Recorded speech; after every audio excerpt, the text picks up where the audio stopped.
আমি কি lunch box ছাড়াই অফিসে যাব নাকি? এই বাড়িতে কেউ আছে যে আমার লাঞ্চ ব্যাগ প্যাক করে দেবে? হ্যাঁ পবিত্র, আমি এক্ষুনি আসছি।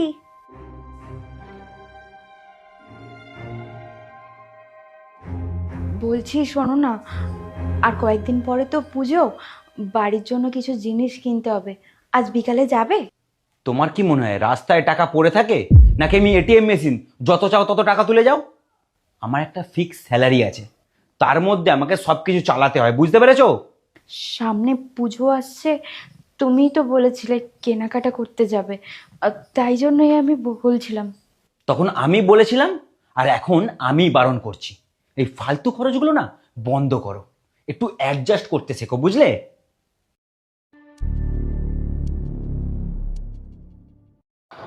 হ্যালো, বলছি যে তুমি কি পাগল আছো নাকি?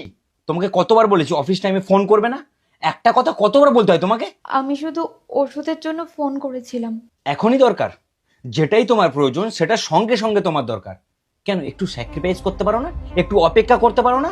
এমনিতেও 3-4 দিন লেট হয়ে গেছে, সেই জন্য বলছিলাম। এতদিন যেহেতু দেরি হয়ে গেছে, আর একদিন ওষুধ না খেলে মরে যাবে না। ফোন রাখো।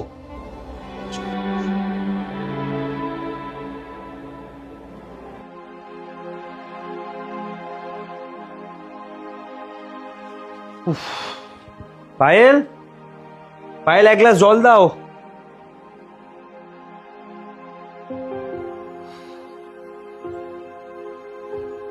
তুমি কি এখনো বাচ্চা আছো? নিজের বুদ্ধি না যদি থাকে তাহলে এই বাড়িতে বিয়ে করে এসেছিলে কেন? বাড়িতে বসে থাকতে হয়। তুমি তো জল চাইলে, তাই জন্য আমি দিলাম।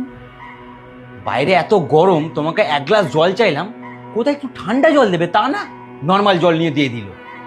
পবিত্র, তুই বৌমার সাথে কি ধরনের ব্যবহার করছিস? তোর যদি ঠান্ডা জল খেতে ইচ্ছা করে, তুই বৌমাকে তো ভালোভাবেই বলতে পারতিস। মা, সবকিছুকে হাতে ধরিয়ে বাচ্চাদের মতো শিখিয়ে দিতে হবে? এই সাধারণ জ্ঞানগুলো বাপের বাড়ি থেকে শিখে আসেনি।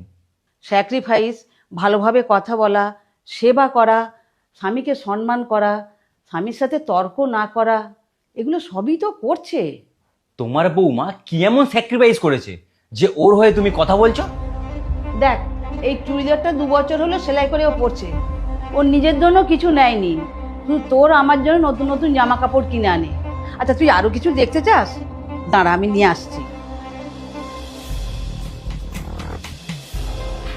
তোর মনে আছে তোর বউকে তুই লাস্ট কবে জুতো কিনে দিয়েছিলিস?